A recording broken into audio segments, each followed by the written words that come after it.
سبق اپنی مدد آپ مشقی سوالات ہیں۔ پہلا سوال تو MCQs کا ہے، وہ آپ سبق سے دیکھ کے جو ہے وہ کر سکتے ہیں۔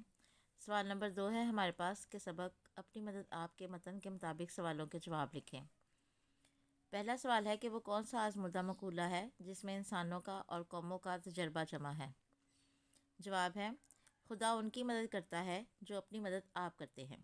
یہی وہ آزمودہ مقولہ ہے جس میں انسانوں اور قوموں کا تجربہ جمع ہے۔ بے سوال ہے سر سید احمد خان کے خیال میں کون سی قوم ذلیل و بے عزت ہو جاتی ہے؟ جواب جس قوم میں اپنی مدد آپ کرنے کا جوش کم ہو جاتا ہے اور اپنی مدد آپ کرنے کی ضرورت مٹ جاتی ہے وہ ذلیل اور بے عزت ہو جاتی ہے۔ اگلا سوال ہے کہ نیچر کا قاعدہ کیا ہے؟ جس کا جواب ہے کہ یہ نیچر کا قاعدہ ہے کہ جیسا مجموعی طور پر قوم کا چال چلن ہوتا ہے اسی کے موافق اس کے قانون اور گورنمنٹ ہوتی ہے۔ اگلا سوال ہے کہ بیرونی کوششوں سے برائیوں کو ختم کرنے کا کیا نتیجہ نکلتا ہے؟ جواب ہے کہ اگر ہم بیرونی کوششوں سے ان برائیوں کو جڑ سے اکھاڑ ڈالیں تو ممکن نہیں، بلکہ یہ برائیاں کسی اور نئی صورت میں اس سے بھی زیادہ زور شور سے پیدا ہو جائیں گی۔ اگلا سوال ہے کہ دنیا کی معزز قوموں نے کس خوبی کی بنا پر عزت پائی؟ جس کا جواب ہے کہ دنیا کی معزز قوموں نے جس خوبی کی وجہ سے عزت پائی وہ ہے اپنی مدد آپ۔ اگلا سوال نمبر 3 جو ہے وہ خالی جگہ کے بارے میں ہے کہ سبق اپنی مدد آپ کے متن کو مد نظر رکھتے ہوئے جملے مکمل کریں۔ خدا ان کی مدد کرتا ہے جو آپ اپنی ڈیش کرتے ہیں مدد، جس طرح کہ پانی خود اپنی ڈیش میں آ جاتا ہے بمثال۔ قوم شخصی ڈیش کا مجموعہ ہے حالتوں۔ اگلی خالی جگہ ہے ہمارے پاس قوم کی سچی ہمدردی اور سچی ڈیش کرو خیر خواہی۔ ہم لوگوں کے یہ خیال ہیں کہ کوئی ڈیش ملے خضر۔ اگلا سوال ہے سوال نمبر 4 الف بائی ترتیب کے تصور کو مد نظر رکھتے ہوئے درج الفاظ کو الف بائی ترتیب سے لکھیں، یعنی الفابیٹیکلی آرڈر میں ہم نے اس کو لکھنا ہے الف بے کے حساب سے۔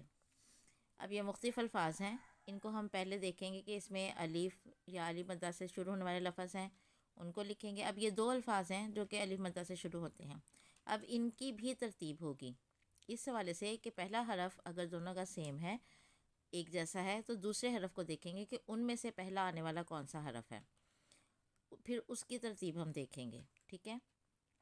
اب ان دونوں کے شروع میں الف مدہ ہے لیکن زے جو ہے وہ یہ سے پہلے آتا ہے، دوسرے لفظ کا دوسرا حرف یہ ہے اور پہلے حرف کا دوسرا حرف زے ہے، تو زے چونکہ پہلے آتا ہے تو اس لیے ہم لکھیں گے آزمودہ، اس کے بعد آئے گا آئندہ، بے سے کوئی لفظ نہیں ہے، اس کے بعد ہے پرستش، پرکھوں۔ اب اس دونوں میں دوسرا حرف بھی سیم ہے رے ہے، تو پھر ہم تیسرے حرف کو دیکھیں گے، اس میں تیسرا حرف پہلا جو ہے وہ سین ہے اور اس میں ہے کاف۔ اب چونکہ سین اور کاف میں سے پہلے سین آتا ہے تو ہم سین والے حرف کو پہلے لفظ کو پہلے لکھیں گے، پرستش، پرکھوں، پنسال، تجربہ، تہذیب، خضر، خیرخواہی، فیاض، معمار اور نیچر۔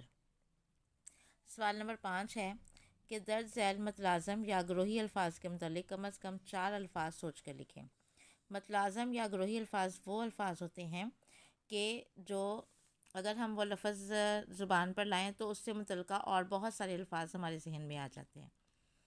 جیسے فرض کریں اگر ہم نے مسجد کہا تو مسجد سے متعلقہ الفاظ جو ہیں وہ ہمارے ذہن میں آ جاتے ہیں تسبیح، منبر، صفیں اور چٹائی اور نمازی، مؤذن، تو اس حوالے سے اس کو ہم کہیں گے متلازم یا گروہی الفاظ۔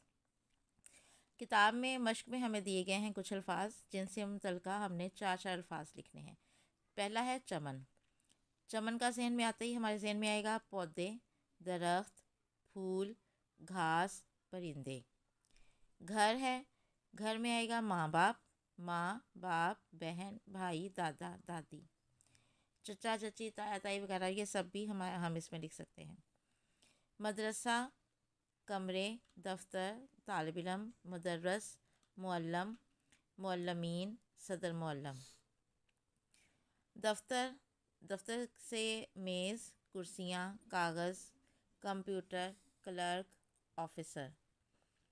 سمندر سے پانی، لہر، جہاز، مچھلی، آبدوز۔